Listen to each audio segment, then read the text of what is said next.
भाइयों और बहनों, 60 करोड़ गरीबों को घर देना, घर में गैस का सिलेंडर देना, पीने का पानी का कनेक्शन देना, बिजली पहुंचाना, शौचालय देना, 5 किलो अनाज गरीब को फ्री ऑफ कॉस्ट मुफ्त में देना और 5 लाख तक का स्वास्थ्य का उसका खर्चा भी सरकार ने उठाया।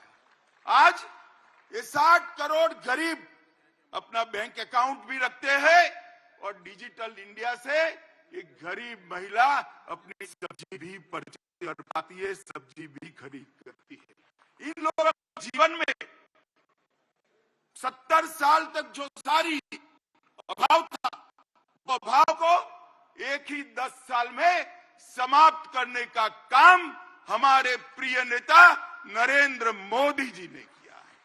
आज ये 60 करोड़ लोग अपने आप को देश के लोकतंत्र से जुड़ा हुआ पाते हैं।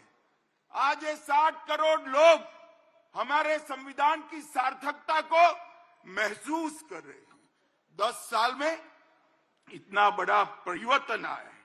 दलित, आदिवासी और पिछड़ा समाज, उसको वोट बैंक के नाते एक कांग्रेस और इंडिया अलायंस वालों ने उपयोग तो बहुत किया, पहली बार उनको सम्मान और हिस्सेदारी देने का काम भारतीय जनता पार्टी की नरेंद्र मोदी सरकार ने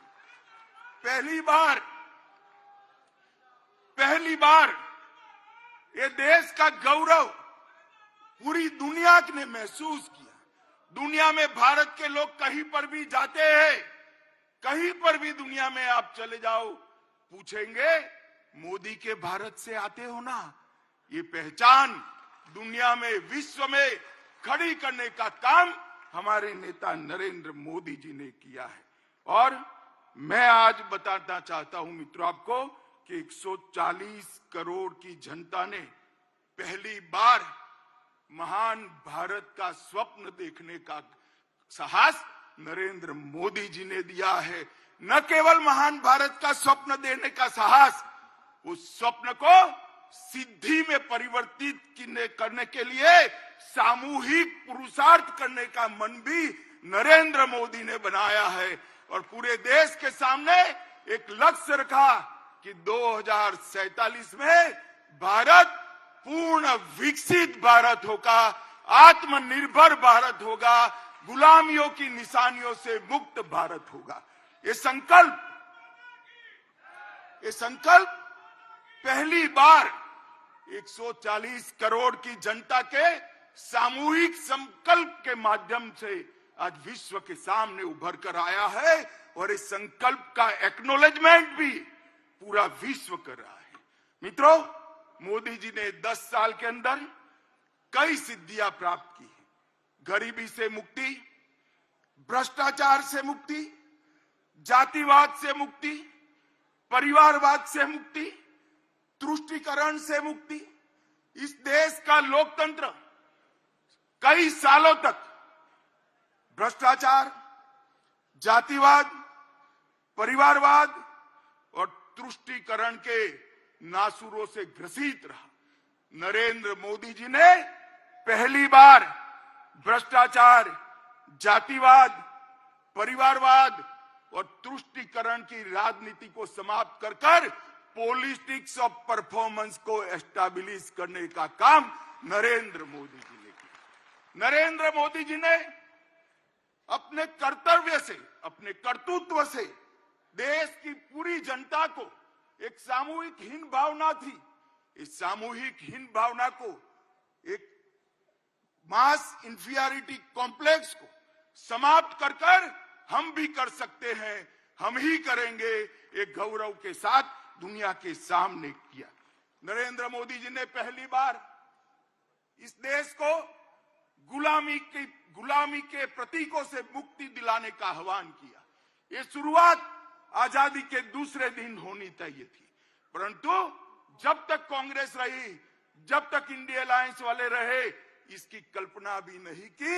मोदी जी ने गुलामी के प्रतीकों से मुक्ति के लिए 15 अगस्त को लाल किले की प्राचीर से आह्वान किया और जनता ने पलक पावड़े बिछाकर इसका स्वागत किया और आज गुलामी के प्रतीकों से हम मुक्ति पा रहे हैं। उग्रवाद और आतंकवाद, नक्सलवाद इस देश को 4 दशक से परेशान करता है। मोदी जी के 14 से 24 के कार्यकाल में उग्रवाद और आतंकवाद और नक्सलवाद अपनी अंतिम सांसें गिन रहा है। मैं देश की जनता को कहना चाहता हूं, मोदी 3 में ये देश पूर्णतया आतंकवाद, उग्रवाद और नक्सलवाद से मुक्त होकर शांत और समृद्ध भारत बनने की दिशा में आगे बढ़े। भाई और बहनों, मोदी जी के शासन ने कई विरोधाभास खत्म कर दी। एक समग्रता से सोचने वाला नेतृत्व, एक नीति के आधार पर चलने वाला नेतृत्व, एक युग दृष्टा नेतृत्व किस तरह से काम करता है इसकी मिसाल कायम की है। पूरे आजादी से कालखंड सरकारों की मीमांसा इसी तरह से होती है। ये सरकार किसानों की सरकार है या उद्योगपतियों की सरकार है? ये सरकार किसान कल्याण करेगी या इकोनॉमी को आगे बढ़ाएगी? मोदी जी ने बता दिया, किसान कल्याण भी हो सकता है और अर्थतंत्र भी पटरी पर आ सकता है। विकास करना है तो गरीब कल्याण को छोड़ना पड़ेगा। मैं आज सबके सामने कहना चाहता हूं, हर किसान को हर साल 6,000 रुपया देना, हर गरीब को सभी प्राथमिक सुविधाएं एक साथ दे देना और अर्थतंत्र को 11वें नंबर से 5वें नंबर पर ला देना, वो मोदी जी ही कर सकते हैं और कोई नहीं कर सकता। भाई और बहनों, आज एक संदेश लेकर जाइए यहां से। 130 करोड़ की 140 करोड़ की जनता के बीच में मोदी जी को तीसरी बार प्रधानमंत्री देश की जनता बनाए, हमारा अर्थतंत्र भी तीसरे नंबर पर आ जाएगा। ये संदेश लेकर हमने जाना है। इसी तरह से एक द्वंद्व चालू रहा कि विदेश नीति, अगर दुनिया को मित्र बनाना है तो देश की सुरक्षा में थोड़ा बहुत कॉम्प्रोमाइज करना पड़ेगा। ये बहुत लंबा बहस का विषय आजादी के बाद तुरंत शुरू हुआ और सारे पंडित सुरक्षा नीति और विदेश नीति के बीच के द्वंद्व में फंसते रहे। मोदी जी ने तय कर लिया और कर दिखाया कि सरहद की सुरक्षा, देश की सुरक्षा हमारी सबसे पहली प्रायोरिटी है। और आज ये करने के बाद, देश को सुरक्षित करने के बाद, मोदी जी ने भारत को विश्व मित्र के रूप में प्रस्तावित किया। वसुधैव कुटुंबकम का हमारा सूत्र को उन्होंने नीचे लिखा।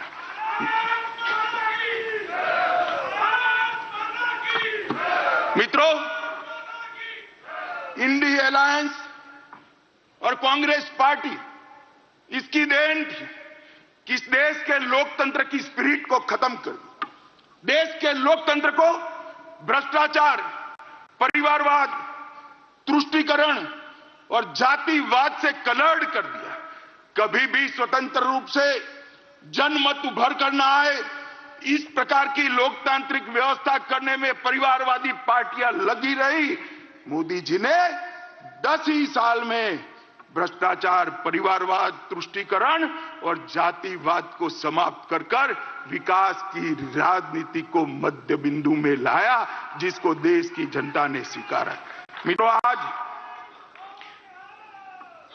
मैं आज आप सबके माध्यम से करोड़ों भारतीय जनता पार्टी के कार्यकर्ताओं को कहने आया, अगला चुनाव 2 खेमे पड़े हुए हैं।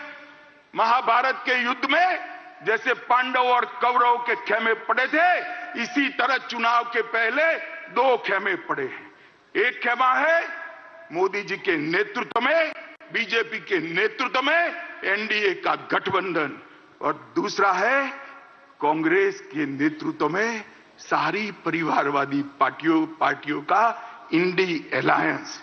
देश को ये दोनों में से एक को चुनना है।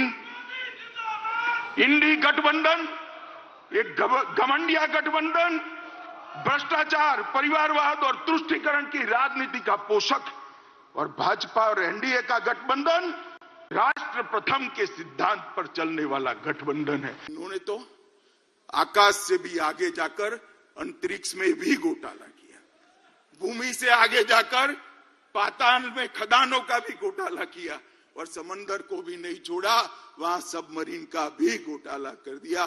जब नल थल अंतरिक्ष हर जगह एक कांग्रेस ने घोटाले किए और इंडी अलायंस का नेतृत्व कांग्रेस के हाथ में। मैं देश की जनता को कहना चाहता हूं, किस प्रकार की सरकार, एक और लाखों करोड़ के घपले घोटाले करने वाली कांग्रेस है और दूसरी ओर 23 साल से राज्य सरकार और केंद्र सरकार में मुखिया रहने के बाद भी हमारे विरोधी भी एक कानी पाई का आरोप न लगा सके, ऐसा नेतृत्व नरेंद्र मोदी का नहीं। देश की जनता ने, मित्रों, देश की जनता ने तय करना है कि देश का भविष्य ये भ्रष्टाचारियों के हाथ में सौंपना है या नक्सिक प्रामाणिक व्यक्ति जिस पर दुश्मन भी आरोप नहीं कर सकते ऐसे नरेंद्र मोदी जी को सौंपना। और मित्रों, एक कहावत है, बड़े मियां तो बड़े मियां, छोटे मियां भी सुभान अल्लाह। जब कांग्रेस पार्टी इतना भ्रष्टाचार करती है तो साथी भला क्यों बाकी रहेंगे? आम आदमी पार्टी, आबकारी जकात का घोटाला, लोगों के उपचार में मोहल्ला क्लिनिक का घोटाला, ढेर सारे घोटाले किए, लोगों के मेडिकल टेस्ट करने में भी घोटाला किया और आज उनका सारा नेतृत्व कोर्ट से भागता है, कोर्ट से भागता है, एजेंसियों से भागता है। झारखंड में एक एमपी के घर से 350 करोड़ रुपया जब्त होता है। छत्तीसगढ़ में महादेव के नाम से जुआ खिलाने का एक घोटाला आता है।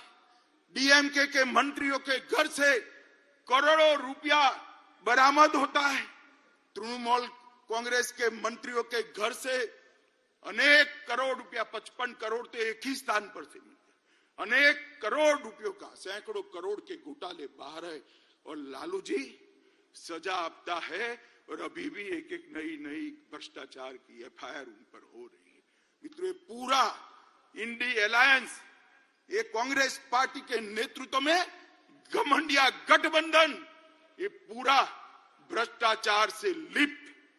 देश की जनता ने तय करना है, भ्रष्टाचार के दूषण को समाप्त करने वाले नरेंद्र मोदी जी को मैंडेट देना है या भ्रष्टाचार ही जिनका धर्म है ऐसे इंडी अलायंस को मत देना है। ये देश की जनता ने दी। मित्रों, परिवारवाद, अभी ढेर सारे पत्रकार, कुछ मीडिया चैनल, इंडी अलायंस बड़ा चैलेंज, बड़ा चैलेंज, बड़ा चैलेंज, बड़ा चैलेंज। अगर मुझे कोई कहे कि इंडी अलायंस क्या है तो मैं इसकी एक ही व्याख्या करता हूं, 7 परिवारवादी पार्टियों का गठबंधन इंडी अलायंस है। इससे ज्यादा कुछ नहीं है। जो अपनी पार्टी के अंदर डेमोक्रेसी नहीं स्थापित कर सकते वो देश की डेमोक्रेसी की रक्षा नहीं कर सकते। ये देश की जनता को, आपकी पार्टी लोकतांत्रिक पार्टी नहीं है, आपकी पार्टियां लोकतांत्रिक पार्टियां नहीं है, आप देश के लोकतंत्र का रक्षा नहीं कर सकते। एक और मोदी जी के नेतृत्व में डेवलपमेंटल अलायंस है और दूसरी ओर राहुल जी के नेतृत्व में डायनेस्टिक अलायंस है। डेमोक्रेटिक अलायंस, डेवलपमेंटल अलायंस और डायनेस्टिक अलायंस के बीच में देश की जनता को पसंद करना है। मुझे विश्वास है कि एक और मोदी जी देश के और गरीबों के विकास के लिए काम करें और दूसरी ओर अपने परिवार की चिंता करने वाली पार्टियां है। देश निश्चित रूप से विकास की राजनीति करने वाली भारतीय जनता पार्टी और एनडीए को सिलेक्ट करेगी, इसका मुझे पूरा विश्वास। देखिए साहब, इनके राजनीति में उद्देश्य क्या है? मोदी जी कहते हैं महान भारत की रचना हो, 2047 तक का लक्ष्य रखा, आत्मनिर्भर भारत की रचना हो, 2047 तक का लक्ष्य रखा। सोनिया जी का लक्ष्य राहुल जी को पीएम बनाना, पवार साहब का लक्ष्य बेटी को सीएम बनाना, ममता दीदी का लक्ष्य भतीजे को सीएम बनाना, स्टालिन का लक्ष्य अपने बेटे को सीएम बनाना, लालू प्रसाद जी का लक्ष्य अपने बेटे को सीएम बनाना, उद्धव ठाकरे का लक्ष्य अपने बेटे को सीएम बनाना, और मुलायम सिंह जी बेटे को बनाकर ही गए हैं। अब मुझे एक बात बताइए कार्यकर्ता भाइयों बहनों, जिनका लक्ष्य ही अपने बेटे बेटी भतीजों का कल्याण हो, वो गरीब का कल्याण कर सकता है क्या? कभी नहीं कर सकता। जिनका लक्ष्य ही अपने परिवार के लिए सत्ता हथियाना हो, वो देश का कल्याण कर सकता है क्या? कभी नहीं कर सकता। मित्रों, इस देश के अंदर 2G, 3G और 4G पार्टियां हैं। 2G से मतलब आप 2G घोटाले से नहीं है। 2 generation party, 3 generation party, 4 generation party, 4 पीढ़ी तक नेता नहीं बदलता है। 4 पीढ़ी तक नेता नहीं बदलता है। क्यों भाई? देश के किसी युवा में कौवत नहीं है, वो आगे नहीं बढ़ सकता? ना जी, वो नहीं बढ़ सकता। थोड़ा आगे बढ़ गया तो उसका हश्र कर देंगे। कई सारे लोग ऐसे हश्र किए हुए हैं, भारतीय जनता पार्टी ज्वाइन कर आज लोकतंत्र की यात्रा में जुड़े हैं। तेजस्विता का, परफॉर्मेंस का, विचार का, परिश्रम का और दृष्टि का वहां कोई महत्व नहीं है। वहां केवल और केवल आप कहां जन्मे, इसका महत्व है। मित्रों, मैं आज आप सबके माध्यम से देश की जनता को पूछना चाहता हूं, अगर भारतीय जनता पार्टी परिवारवादी पार्टी होती तो एक चाय बेचने वाले का बेटा कभी प्रधानमंत्री नहीं बन सकता। लोकतंत्र के अंदर मित्रों, लोकतंत्र के अंदर ये बहुत जरूरी है, सबको समान अवसर मिले, सबके अंदर ईश्वर दत्त शक्तियां जो पड़ी हैं, वो ईश्वर दत्त शक्तियों के आधार पर उसको आगे बढ़ने का मौका मिले, और वो केवल और केवल भारतीय जनता पार्टी में विद्यमान है और किसी दल में नहीं। भाई और बहनों, मोदी जी एक गरीब परिवार से, गरीब मतलब आप कल्पना नहीं कर सकते, इतने गरीब परिवार से इस देश के सम्मानीय प्रधानमंत्री बने, जिन्होंने पूरे विश्व में देश को सम्मान दिलाया, गौरव दिलाया, प्रस्थापित। इस देश की राष्ट्रपति एक जनजाति परिवार से आती है। जनजातियों में भी अति पिछड़ी जातियों में से राष्ट्रपति मुर्मू जी आती है। प्रधानमंत्री जी ने, भारतीय जनता पार्टी ने एक गरीब आदिवासी की बेटी को महामहिम द्रौपदी मुर्मू बनाकर सभी आदिवासियों का सम्मान। इस देश का उपराष्ट्रपति एक किसान का बेटा, खेत जोतने वाले का बेटा इस देश का उपराष्ट्रपति बना है।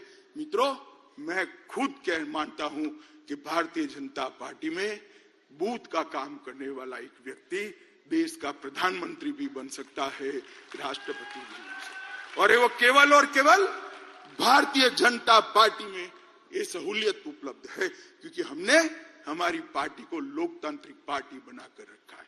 मित्रों, ये परिवारवादी पार्टियां जो अपने बेटे बेटियों के लिए काम करती है, वो देश का कल्याण नहीं कर सकती।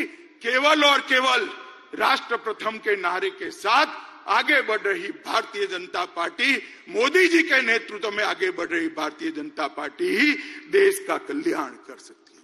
मित्रों, इस देश में जब से हमारा संविधान बना, हमारे संविधान के अंदर पंथ निरपेक्षता को बहुत बड़ा महत्व दिया। अरे ये देश आज से नहीं, हजारों सालों से पंथ निरपेक्षता के आधार पर, बिन सांप्रदायिकता के आधार पर चलता रहा।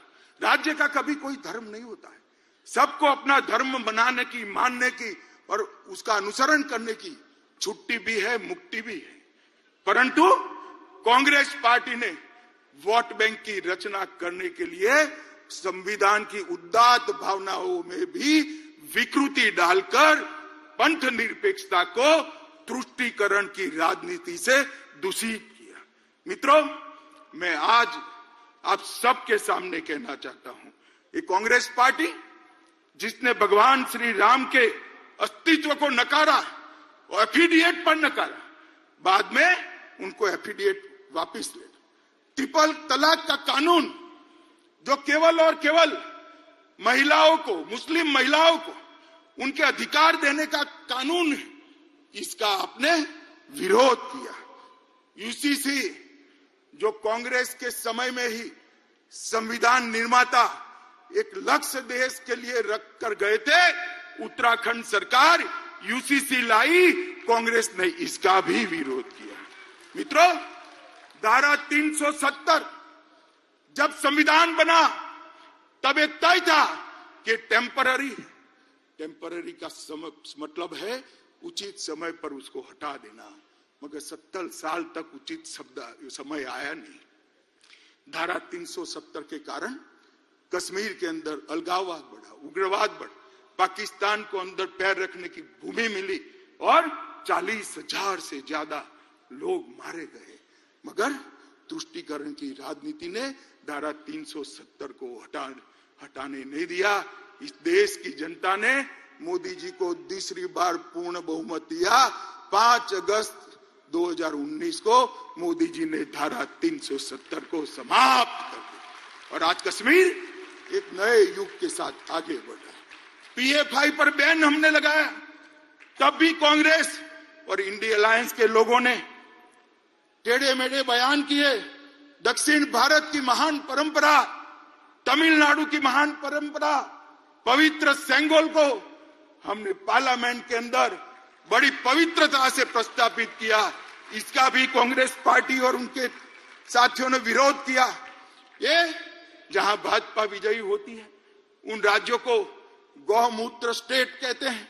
ये लोग संविधान पर पहला अधिकार, देश के खजाने पर पहला अधिकार माइनॉरिटी का है, ये मान्यता रखने वाले हैं। मोदी जी का कहना है देश के खजाने पर पहला अधिकार गरीब का है, दलित का है, आदिवासी का है, पिछड़े। जाकिर नाइक को मैसेंजर ऑफ पीस का सर्टिफिकेट देते हैं, भगवा आतंकवाद के नाम से पूरे सनातन धर्म को बदनाम करते हैं। और मित्रों, अंतिम चरम सीमा तो तब आ गई जब 550 साल के बाद इस देश में उत्सव का क्षण आया। रामलला का प्रधानमंत्री जी प्राण प्रतिष्ठा करने वाले थे। रामलला के मंदिर की प्राण प्रतिष्ठा में न्यास ने कांग्रेसियों को भी निमंत्रण भेजा, मगर उन्होंने तुष्टीकरण की राजनीति करना तय माना, इसको ठुकरा दिया। मैं आज यहां से कांग्रेस पार्टी को चेतावनी देना चाहता हूं। आपने रामलला की प्राण प्रतिष्ठा के निमंत्रण को ठुकराकर केवल ये ऐतिहासिक पल में हिस्सेदार होने से आप नहीं कतराए हैं, आपके देश के महान बनने की प्रक्रिया से अपने आप को दूर कर लिया है। देश की जनता इसको देख भी रही है और याद भी रख रही है। मित्रों, खैर वो आए ना आए, भारतीय जनता पार्टी तुष्टीकरण में नहीं मानती है।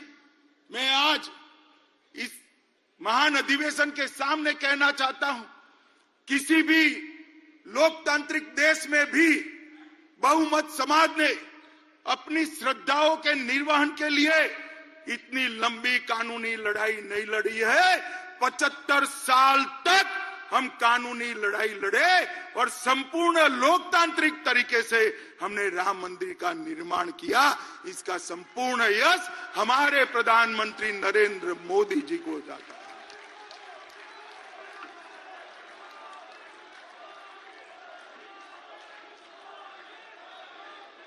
भाई और बहनों, ये कांग्रेस पार्टी और इंडिया अलायंस वाले, ये कांग्रेस पार्टी और इंडिया अलायंस वाले हम पर आरोप लगाते हैं कि भारतीय जनता पार्टी अस्थिरता फैलाती। मैं तो ज्यादा जवाब नहीं देता, मगर चुनाव का समय आया है, जनता के सामने सच रखना चाहिए। मैं आज ये कहने आया हूं कि कांग्रेस पार्टी की कभी से, जब से इंदिरा जी प्रधानमंत्री बनी तब से ना लोकतंत्र में श्रद्धा है, ना लोकतांत्रिक प्रक्रियाओं में श्रद्धा है। इन्होंने न्यायपालिका, ब्यूरोक्रेसी, मीडिया, चुनाव आयोग, कैग जैसी सभी संवैधानिक संस्थाओं का धज्जियां उड़ाने का काम किया है। इमरजेंसी ये आपकी ही देन थी साहब, आप भूल जाते हो। पूरे देश को जेल खाना बनाकर रख लिया था, पूरा विपक्ष जेल के अंदर बंद था। और आर्टिकल 356 सरकारें तोड़ने का जो रिकॉर्ड, आज से मैं बहुत सोच समझकर मेरा स्टेटमेंट करता हूं, आज से 100 साल बाद भी कांग्रेस पार्टी का रिकॉर्ड कोई तोड़ नहीं पाएगा। इतनी सरकारें आपने गिराई। मित्रों, कांग्रेस पार्टी ने 90 बार आर्टिकल 356 का प्रयोग किया, 50 बार अकेली इंदिरा गांधी जी ने किया। 40 क्षेत्रीय दलों की सरकार एक कांग्रेस पार्टी ने गिराई।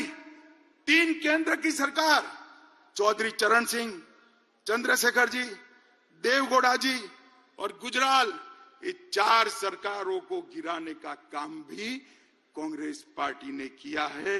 और मित्रों, ये हमें कहते हैं जुडिशरी कोई फैसला देगी, न्याय करेगी, तो इस पर टिप्पणियां कर कर जुडिशरी को डराते हैं।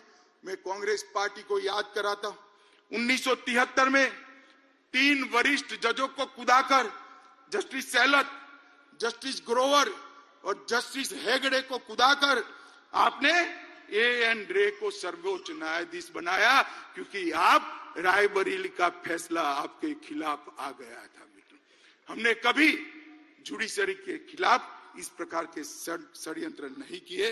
मित्रों, कांग्रेस पार्टी इस देश में अस्थिरता की जनक है, और स्थिरता अगर कोई दे सकता है तो केवल और केवल भारतीय जनता पार्टी दे सकती है। मित्रों, अभी अभी देश में हम चुनाव में जा रहे हैं, हिंसा कहां होती?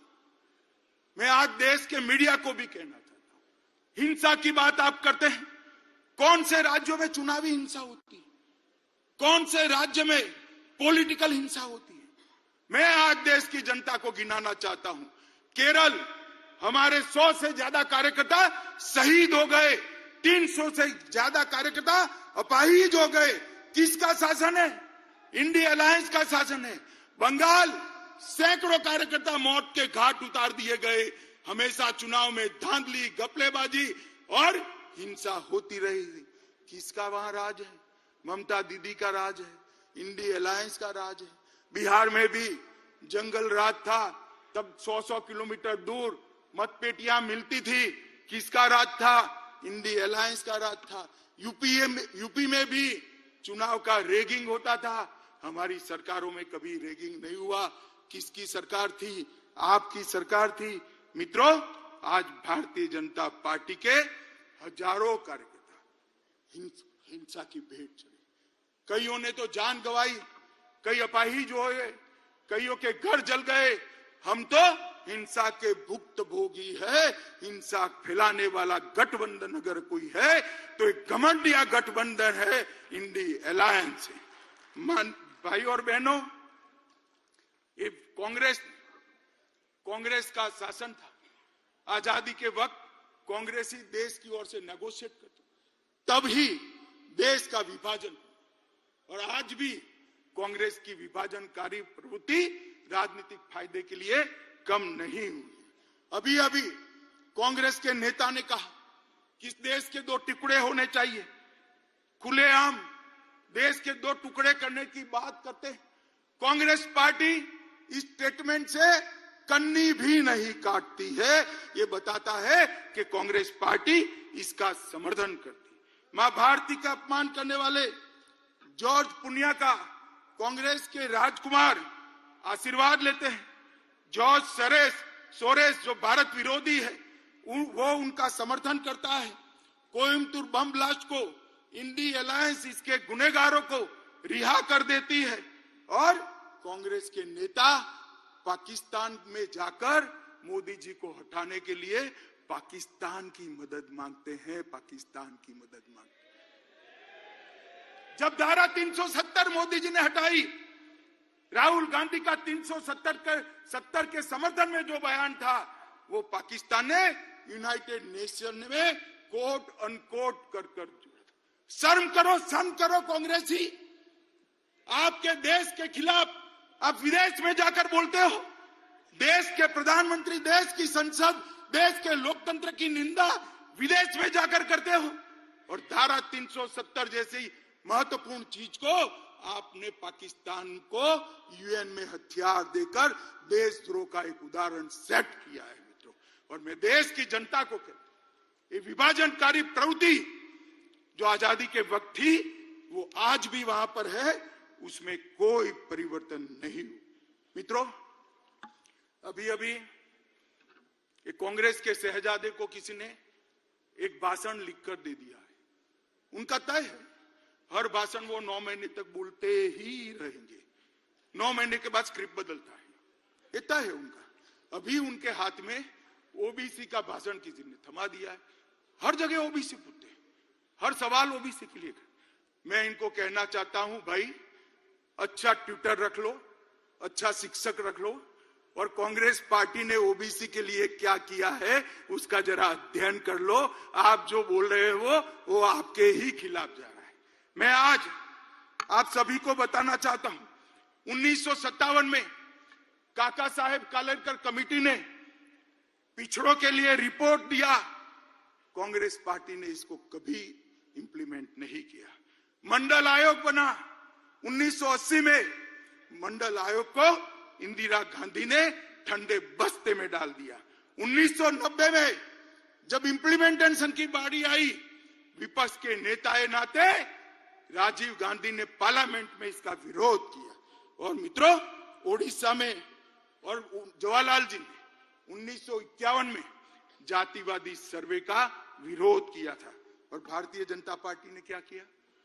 मैं पिछड़ा समाज की बात करता हूं, बड़े गौरव के साथ बात करता हूं मित्रों, हमने इस देश को गौरव हो इस तरह से अति पिछड़ी जाति का प्रधानमंत्री देने का काम भारतीय जनता पार्टी ने किया। आज देश में पहला मंत्रिमंडल ऐसा है मोदी जी का जिसमें 27 मंत्री ओबीसी है। राज्यों को ओबीसी की सूची का संशोधन करने का अधिकार मोदी जी ने दिया। केंद्रीय विद्यालय, नवोदय विद्यालय, सैनिक स्कूल और मेडिकल इंजीनियरिंग के दाखलों में 27% आरक्षण पहली बार नरेंद्र मोदी जी ने दिया। ओबीसी की छात्रवृत्ति में 33% की वृद्धि नरेंद्र मोदी जी ने की। आईआईटी में ओबीसी छात्रों की ट्यूशन फी को माफ करने का निर्णय देश के प्रधानमंत्री नरेंद्र मोदी ने किया। नीट की परीक्षा में ओबीसी बच्चों का पहली बार अगर आरक्षण हुआ तो नरेंद्र मोदी जी ने किया। पेट्रोल पंप और गैस की एजेंसियों में 27% पिछड़ा वर्ग को आरक्षण देने का काम नरेंद्र मोदी जी ने किया। और ये जितनी भी गरीब कल्याण की स्कीमें बनी है उस सब में सबसे बड़ा बेनिफिशियरी अगर कोई है तो दलित, पिछड़ा और ओबीसी भाई है। राहुल गांधी, आप हमें क्या ओबीसी का कल्याण सिखाते हो? हम तो समाज के हर वर्ग को साथ में लेकर चलते हैं। जो पिछड़ा है उसको ज्यादा मिलता है, जो अकड़ा है वो अपने आप अपना शहर जाने देता है। मोदी जी ने इस देश की जनता का आह्वान किया, जिनको सुख है, संपत्ति है, ईश्वर की कृपा है, वो अपनी गैस की सब्सिडी छोड़ दे। 2 करोड़ से ज्यादा लोगों ने गैस की सब्सिडी अपने आप त्याग करी। मोदी जी ने करोड़ों गरीबों को फ्री ऑफ कॉस्ट गैस देने का काम किया। मित्रों, मोदी जी ने 10 साल के अंदर जातिवाद, परिवारवाद, भ्रष्टाचार, तुष्टीकरण को समाप्त कर दिया।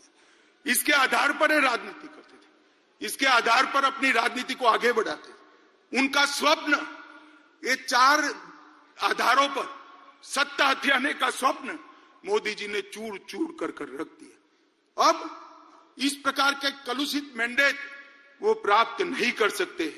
आज 10 साल में देश महान भारत, विकसित भारत का स्वप्न लेकर आगे बढ़ रहा है।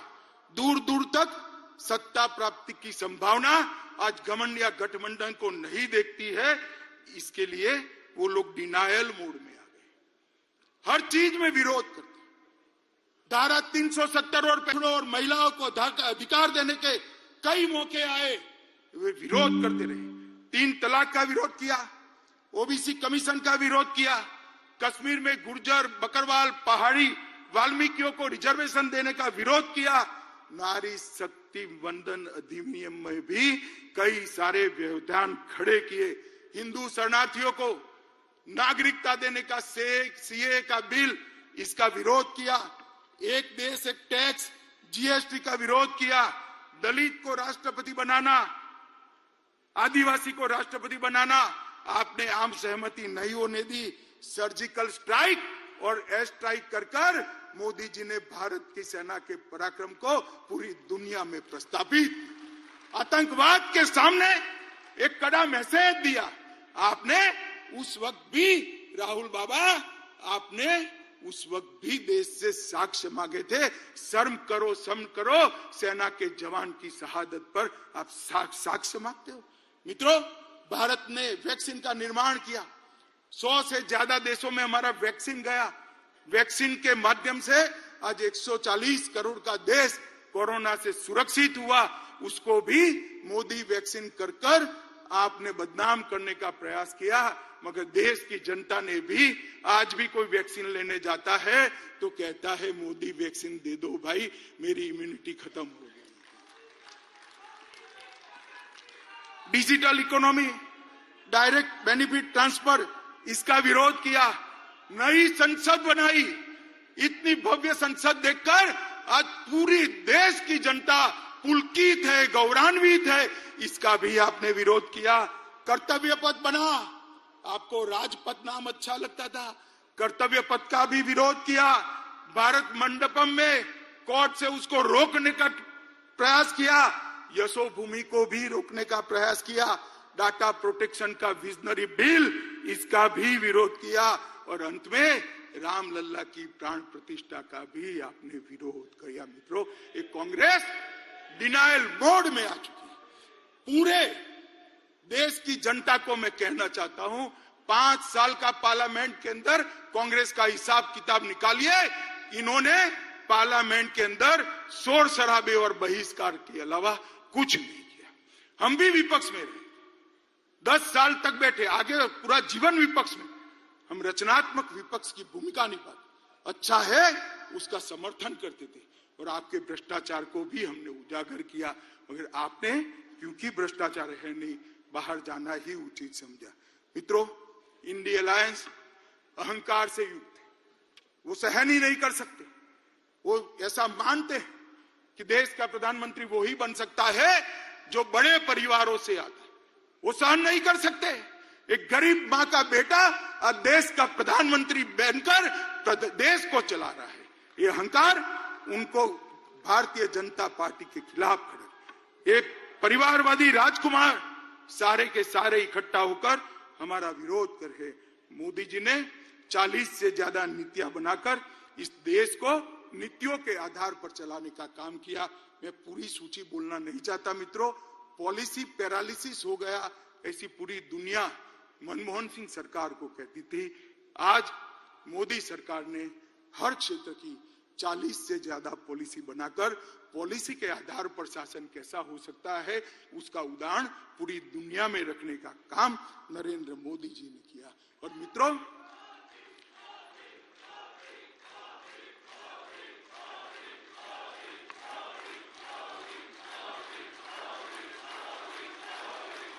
भारत माता की।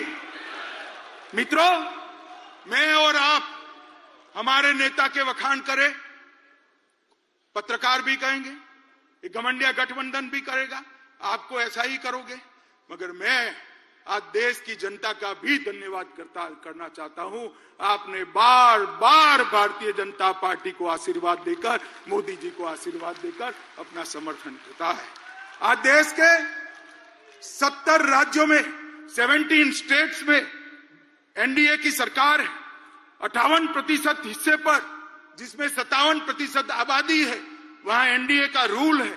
गुजरात में हम लगातार 6 चुनाव जीते, मध्य प्रदेश में 21 सालों से शासन में है, गोवा में 3 बार जीते, उत्तर प्रदेश में 2 बार जीते, उत्तराखंड में 2 बार जीते, हरियाणा में 2 बार जीते, अरुणाचल में 2 बार जीते, आसाम में 2 बार जीते, त्रिपुरा में 2 बार जीते, मणिपुर में 2 बार जीते और छत्तीसगढ़ और राजस्थान में भी 3-3 टर्म तक मैंडेट मिला था और फिर से चौथा मैंडेट छत्तीसगढ़ और राजस्थान की जनता ने दिया है।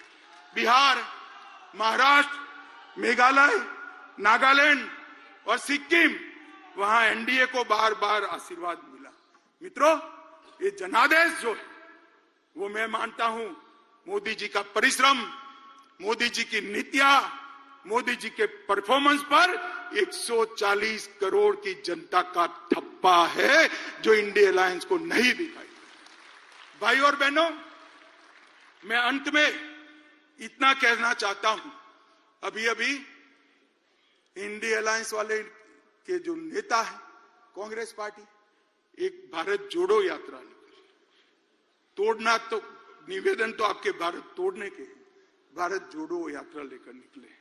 मैं उनको कहना चाहता हूं, किसी भी पार्टी के कार्यक्रम और यात्राएं, राजनीतिक कार्यक्रम, वो पार्टी का परिचय करा दे। कांग्रेस पार्टी आजादी के बाद जितने भी आंदोलन किए, सत्ता में वापिस आने के लिए की।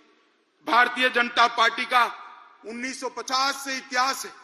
हमने जब भी आंदोलन किए, देश के लिए किए, सिद्धांतों के लिए किए, जनता के लिए। सबसे पहले जम्मू कश्मीर के लिए श्यामा प्रसाद मुखर्जी शहीद हुए, हमने 370 हटाने का आंदोलन किया। गोवा बचाओ का आंदोलन भारतीय जनता पार्टी ने किया। कच्छ का सत्याग्रह भारतीय जनता पार्टी ने किया। गौ हत्या पर प्रतिबंध लगाने का आंदोलन जनसंघ ने किया। आपातकाल के विरोध में हम लड़े। आसाम में घुसपैठियों के खिलाफ हमने पूरे देश को मोबिलाइज किया। राम जन्मभूमि का आंदोलन भी केवल और केवल भारतीय जनता पार्टी ने किया। भ्रष्टाचार के खिलाफ अडवाणी जी के नेतृत्व में हमने आवाज उठाई। तेलंगाना आंदोलन भी भारतीय जनता पार्टी ने किया और सबरीमाला का आंदोलन भी भारतीय जनता पार्टी ने किया। हमारी पार्टी ने कभी भी सत्ता प्राप्त करने के लिए आंदोलन नहीं किए हैं, जनता के परेशानियों के लिए किए, सिद्धांतों के लिए किए और देश को सुरक्षित। अब हम सब ने देश की जनता के सामने जाना है। देश की जनता को स्पष्ट बताना पड़ेगा, एक और ये परिवारवादी पार्टियां हैं और दूसरी ओर एक गरीब मां का बेटा इस देश का प्रधानमंत्री बना है, आप किसको पसंद करें? एक और 60 साल से भ्रष्टाचार की गंगा जिस पार्टी से बहती है वो कांग्रेस पार्टी है और दूसरी ओर 23 साल से शासन में होने के बावजूद भी कपड़े पर एक भी दाग नहीं लगा, ऐसा नरेंद्र मोदी है। एक और तुष्टीकरण की राजनीति करने वाला एक घमंडिया गठबंधन है और दूसरी ओर राष्ट्रभक्ति और राष्ट्रवाद से ओतप्रोत भारतीय जनता पार्टी है। आप किसको सिलेक्ट करोगे? एक और कुछ बनने के लिए राजनीति में आए हैं और दूसरी ओर भारत माता को सर्वस्व समर्पित कर पूरा जीवन देकर काम करने वाले व्यक्ति है। एक और हर साल 3 महीने विदेश में वैकेशन करने वाला नेतृत्व है और दूसरी ओर 23 साल से एक भी छुट्टी न देने वाला कर्तृत्ववान नेतृत्व है। एक और दिशा विहीन राजनीति है, दूसरी ओर एक युग दृष्टा नेता के नेतृत्व में महान भारत की रचना को आगे बढ़ाने वाली भारतीय जनता पार्टी है। देश की जनता को हमने बताना पड़ेगा, घर घर जाना पड़ेगा। मित्रों, मोदी जी ने आजादी के अमृत महोत्सव के वर्ष में हर भारतीय के मन में देशभक्ति की भावना जागरूक की, हर युवा को आजादी के आंदोलन से वाकिफ कराया है और 75 वर्ष की सारी सिद्धियां इरिस्पेक्टिव ऑफ पार्टी देश की जनता के सामने रखी है। और सबसे बड़ी बात, आजादी के बाद जब अमृत काल में शताब्दी तक पहुंचेंगे, तब महान भारत की रचना का संकल्प मोदी जी ने 140 करोड़ की जनता के मन में प्रत्यारोपण किया है। तो बहुत बड़ी बात है। एक सामूहिक चेतना, एक सामूहिक संकल्प, और संकल्प को सिद्ध करने का सामूहिक पुरुषार्थ इतने बड़े देश में जागरूक कोई और ही कर सकता है। मित्रों, हमारा नेतृत्व, हमारा नेता संवेदनशील है। मोदी जी संवेदनशील है। हम सब जानते हैं, जनता की तकलीफों को जानते हैं, जनता की भावना को समझ। एक युग दृष्टा नेता है। वो कर्मठ है, कठोर परिश्रम करते हैं, कठोर निर्णय लेने में भी पीछे मुड़कर नहीं देखते हैं। चीन के सामने सीना तान कर खड़े रहते हैं और पाकिस्तान के घर में घुसकर सर्जिकल स्ट्राइक भी करते हैं। नोटबंदी, गरीबों के कल्याण के लिए नोटबंदी, यही नेतृत्व ने की। विश्व मित्र की भारत की छवि भी हमारे नेता ने ही बनाई। वैक्सीन के माध्यम से 100 से ज्यादा देशों के कोरोना काल में उन्होंने बढ़ा। मातृशक्ति को भगवान की तरह भक्ति से पूजा करने वाला नेतृत्व बहुत सालों बाद देश को मिला है। विधानसभा और संसद में 33% रिजर्वेशन नारी शक्ति वंदन अधिनियम से नरेंद्र मोदी जी ने लिया।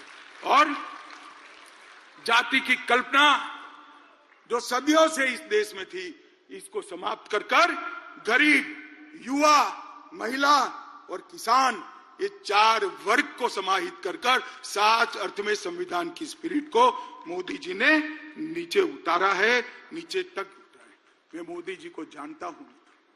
मोदी जी दीपक की लौ की तरह है, जो खुद जलकर अंधेरों को काटने का काम करते हैं। जिस तरह से दीपक की लौ कभी नीचे नहीं जा सकती, उस तरह से मोदी जी का काम और विचार भी ऊर्ध्व गति वाले हैं, वो कभी नीचे की ओर नहीं आ सकते। और मुझे विश्वास है कि मोदी जी के ये ऊर्ध्व गति वाली सोच, ऊर्ध्व गति वाली कर्मठता और ऊर्ध्व गति वाले परिश्रम से ही ये देश 2047 में महान भारत बनेगा, विकसित भारत बनेगा और पूरी दुनिया गौरव से देखती रहेगी भारत माता की जलहल होती हुई छवि को और सम्मान करेगी। एक और मैंडेट देश की जनता के सामने बड़ी विनम्रता के साथ मांगे कि हमारा उद्देश्य केवल और केवल 140 करोड़ की जनता की सेवा करना है और देश को महान करना है, और वो केवल और केवल नरेंद्र मोदी जी कर सकते हैं और कोई नहीं सकता। मित्रों, इस प्रस्ताव को आप सभी लोग पूरे देश में लेकर घर घर जाएंगे, ऐसा मुझे विश्वास है। अंत में फिर से एक बार दोनों हाथ उठाकर प्रचंड आवाज के साथ भारत मां का जयकारा लगाएंगे। बोले भारत माता की, भारत माता की, भारत माता की।